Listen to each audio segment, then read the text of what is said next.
എല്ലാവർക്കും ലിബീസ് കിച്ചണിലേക്ക് സ്വാഗതം. ഇന്ന് നമ്മൾ ചെയ്യാൻ പോകുന്നത് ഒരു നാടൻ പലഹാരമാണ്. അത് പലഹാരമായിട്ടല്ല, നമ്മൾ എപ്പോൾ കിട്ടിയാലും നമ്മളത് കഴിക്കും. പുട്ടും കടലക്കറിയുമാണ്. എല്ലാവർക്കും ചെയ്യാൻ അറിയാവുന്നതാണ്. പക്ഷെ നമുക്കത് എങ്ങനെ കുറച്ചുകൂടി ഈസി ആയിട്ട് കുക്കിംഗ് അറിയാത്തവർക്കും ബാച്ചിലേഴ്സിനും ഒക്കെ ചെയ്യാമെന്നുള്ളതാണ് നമ്മൾ ഇന്ന് കാണിക്കുന്നത്. ആദ്യം നമുക്ക് പുട്ടുപൊടി എടുത്തിട്ട് പുട്ടിനുള്ളത് കുഴച്ച് വെക്കാം. ഞാനിവിടെ 2 കപ്പ് പുട്ടുപൊടി എടുക്കുന്നുണ്ട്.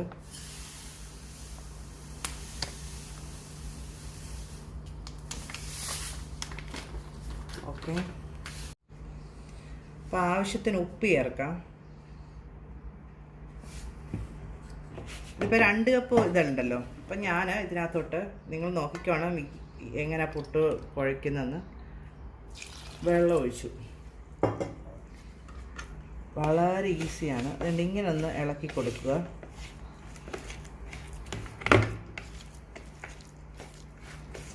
കണ്ടോ, ഞാൻ ഇതിനകത്തോട്ടൊരു 1/2 കപ്പ് വെള്ളം കൂടെ ചേർക്കുന്നുണ്ട്. നമ്മൾ വിചാരിക്കും അയ്യോ ഇതിന് കുഴഞ്ഞു പോയോ, അങ്ങനെയൊന്നുമില്ല. കണ്ടില്ലേ, ഞാൻ ഇത് അതുകൊണ്ട് തന്നെയാണ് ഇങ്ങനെ കാണിക്കുന്നത്. നമ്മൾ ഒരുപാട് നേരം കുഴച്ച് അങ്ങനത്തെ ഇപ്പം നമ്മൾ 1/2 കപ്പ് ഈ കപ്പിന് 1/2 കപ്പ് വെള്ളം ചേർത്തിട്ടുണ്ട്. കുറച്ച് 1/2 കപ്പും കൂടെ ചേർത്ത് കൊടുക്കാം. എന്നിട്ട് നന്നായിട്ട് ഇളക്കിയിട്ട് നിങ്ങൾ ഏത് അളവാണോ എടുക്കുന്നത് ആ അളവ് തന്നെ എടുത്താൽ മതി. ഇതിനിയൊന്ന് നമ്മൾ ഇങ്ങനെ അങ്ങ് വെച്ചിക്കുക. പുട്ട ഉണ്ടാക്കുന്ന സമയത്ത് പിന്നെ എടുത്തേച്ചാൽ മതി. അപ്പം നമ്മൾ ഇങ്ങനെ ഇത് റെസ്റ്റ് ചെയ്യാൻ വെച്ചേക്കുവാണ്. ഇതൊരു 1/2 മണിക്കൂർ വെച്ച് കഴിഞ്ഞിട്ട് നമുക്ക് പുട്ടുണ്ടാക്കാൻ പറ്റും. ഞാനിതിൻ്റെ പുറത്ത് ഇതിപ്പോൾ കുറച്ച് വെള്ളവും കൂടെ ഇങ്ങനെ തളിച്ച് കൊടുക്കുന്നുണ്ട് അതിൻ്റെ മുകളിൽ. ഇപ്പം നമ്മൾ 2 കപ്പ് പുട്ടാണ് എടുത്തേക്കുന്നത്. 2 കപ്പ് വെള്ളം തന്നെ ചേർത്ത് കൊടുത്തിട്ടുണ്ട്. അത് കറക്റ്റ് നമ്മൾ പുട്ടുണ്ടാക്കാൻ നേരത്ത് കറക്റ്റായിട്ടിരിക്കുക. അതിൽ ആരും ഒരു ടെൻഷൻ അടിക്കണ്ട. നമ്മളൊരു നാടൻ കടലക്കറിയാണ് ചെയ്യാൻ പോകുന്നത്. കടലക്കറി എന്ന് പറയുമ്പോഴേ എല്ലാവർക്കും ഭയങ്കര ടെൻഷനാണ്. ഉണ്ടാക്കാൻ കുറേ സാധനം വേണം. അങ്ങനെ ഇത് പെട്ടെന്ന് ഉണ്ടാക്കാൻ നമുക്ക് ഒരു കുക്കറിനകത്ത് ഒറ്റ സെറ്റിൽ സംഭവം കടലക്കറി റെഡിയാക്കാം. പ്രത്യേകിച്ച് ബാച്ചിലേഴ്സ് ആയിട്ട് ഇരിക്കുന്നവർക്ക് എളുപ്പമാണ് ഇതുണ്ടാക്കാൻ. ഇത് ശ്രദ്ധിക്കുക.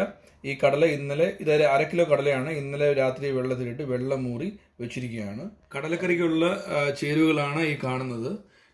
ഇതിനകത്ത് കൊച്ചുള്ളി ഉണ്ട്. കൊച്ചുള്ളി എന്ന് പറഞ്ഞാൽ ഇല്ലെങ്കിൽ സവാള എടുക്കാം. പക്ഷെ കൊച്ചുള്ളി ഉപയോഗിച്ച് കഴിഞ്ഞാൽ കുറച്ചുകൂടെ ടേസ്റ്റും അതിന് കറിക്കൊരു കൊഴുപ്പും കൂടുതൽ കിട്ടും.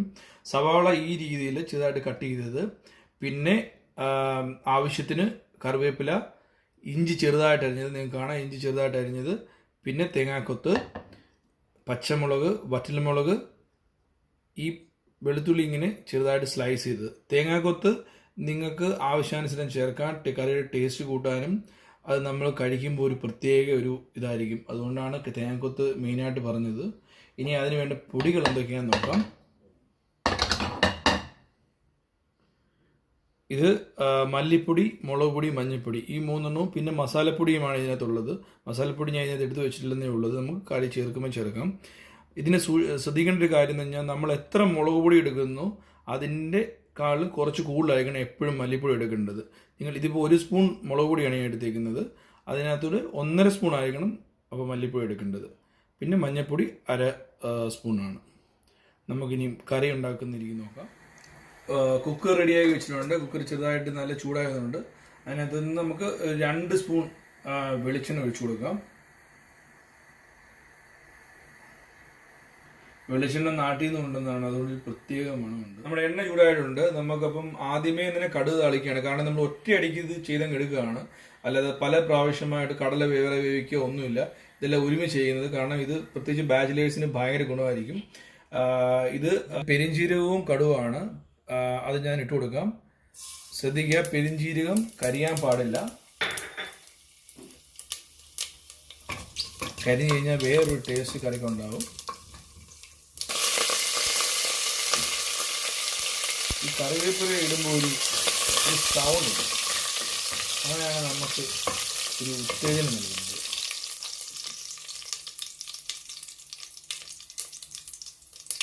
ഇഞ്ചി ഇട്ട് കൊടുക്കാം.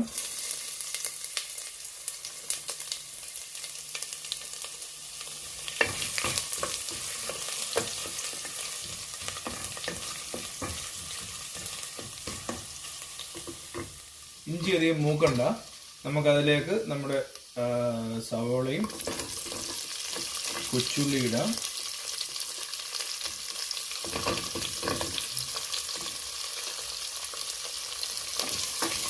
അതൊന്ന് ചെറുതായിട്ടൊന്ന് വഴറ്റി കഴിഞ്ഞ ശേഷം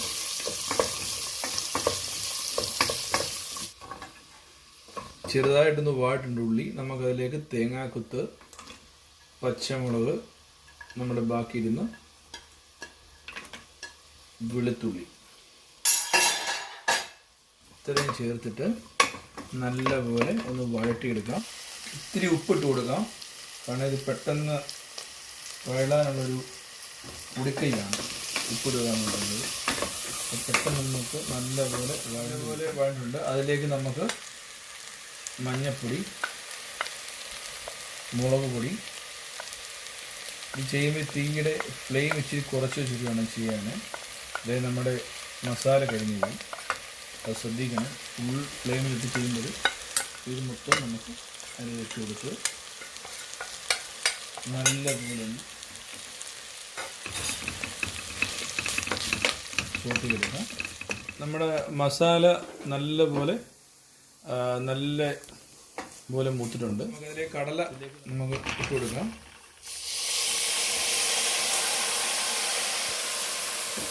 നമുക്ക് ഇത് രണ്ടും കൂടെ ഒന്ന് ചെറുതായിട്ട് യോജിപ്പിച്ചിട്ട് ഒന്ന് ഇളക്കി നമ്മുടെ മസാലയും കടലയും തമ്മിൽ ഇതാക്കാം. നമുക്കിതിലേക്ക് വെള്ളം ചേർത്ത് കൊടുക്കാം.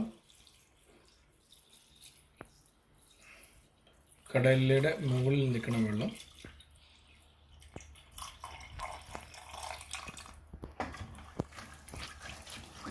വളരെ എളുപ്പത്തിലാണ് കാര്യങ്ങൾ കഴിഞ്ഞത്. ഇനി ഇതിലേക്ക് നമുക്ക് 1 ടേബിൾ സ്പൂൺ മസാലപ്പൊടി ആഡ് ചെയ്യാം.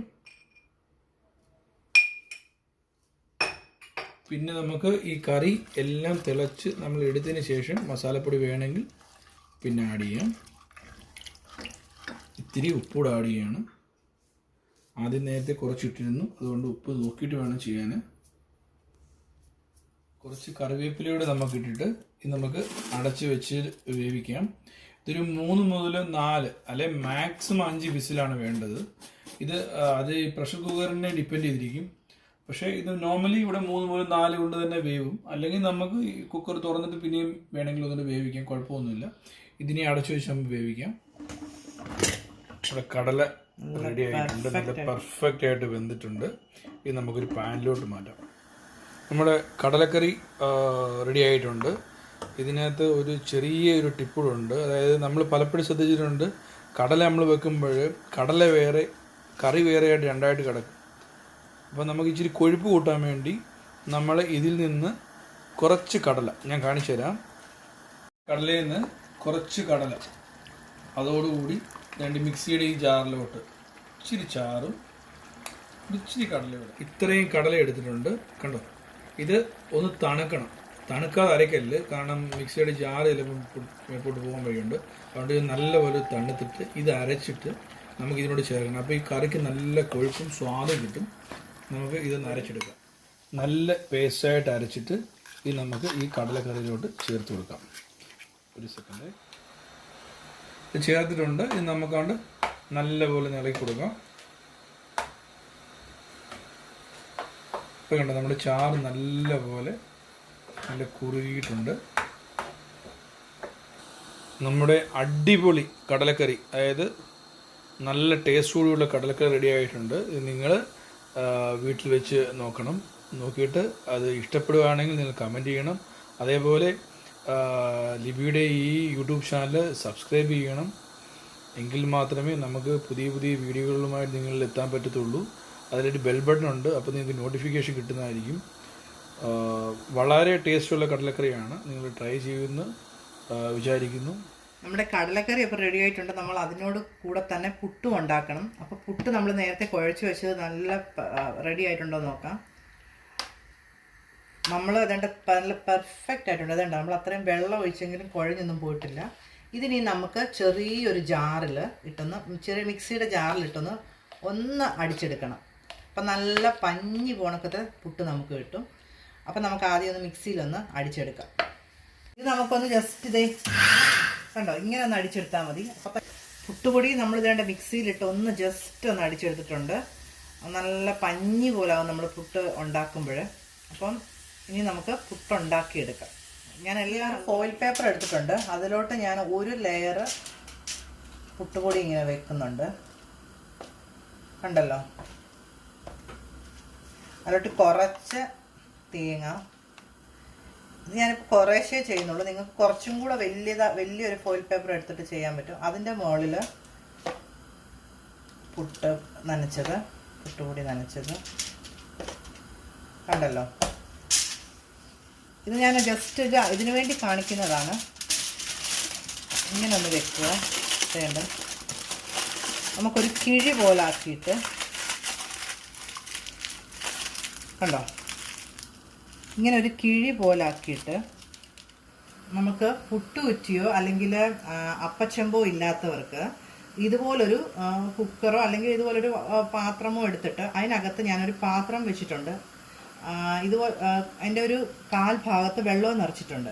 അപ്പം മുകളിലോട്ട് നിൽക്കില്ല വെള്ളം. എന്നിട്ട് നമുക്ക് ഇതിനകത്ത് ഇതേപോലെ വെച്ചിട്ട് ഇത് നമുക്ക് പുട്ട് വേവിച്ചെടുക്കാം.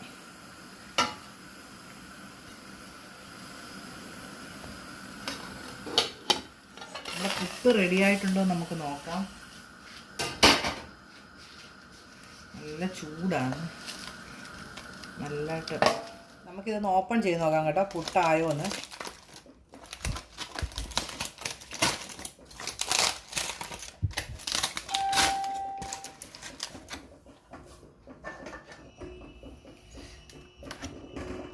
നല്ല പെർഫെക്റ്റ് ആയിട്ട് വെന്തിട്ടുണ്ട്. നോക്ക്, കണ്ടോ.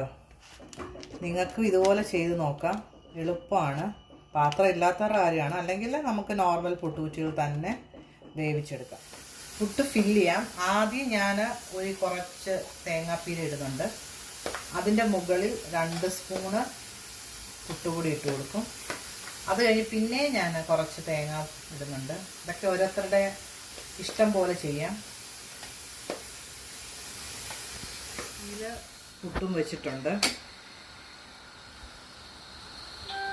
സാധാരണ കുക്കറിലാണ് ഞാനിങ്ങനെ, അതാകുമ്പോൾ പെട്ടെന്ന് വേവും.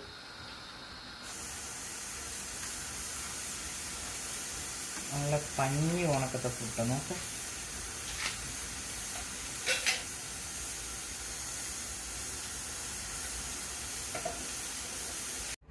നമ്മുടെ സൂപ്പർ കോംബോ പുട്ടും കടലക്കറിയും കൂടെ നല്ല ചൂട് ഉള്ള കട്ടൻ കാപ്പിയും റെഡി ആയിട്ടുണ്ട്. അപ്പം എല്ലാവരും ഈ കോംബോ ട്രൈ ചെയ്ത് നോക്കണം, ഈ റെസിപ്പി ട്രൈ ചെയ്ത് നോക്കണം. എല്ലാവർക്കും അറിയാവുന്നതാണ് എങ്കിലും, പക്ഷെ നമ്മുടെ അവിടുത്തെ രീതിയിൽ നമ്മൾ എങ്ങനെയാണോ ഉണ്ടാക്കുന്നത് ആ രീതിയിലാണ് കാണിച്ചേക്കുന്നത്. അപ്പോൾ എല്ലാവരും ട്രൈ ചെയ്ത്, വീഡിയോ ഇഷ്ടമായെങ്കിൽ എല്ലാവരും ലൈക്ക് ചെയ്യണം, സബ്സ്ക്രൈബ് ചെയ്യണം. അപ്പോൾ പുതിയൊരു റെസിപ്പിയുമായിട്ട് വരുന്നത് വരെ എല്ലാവർക്കും ബൈ ബൈ.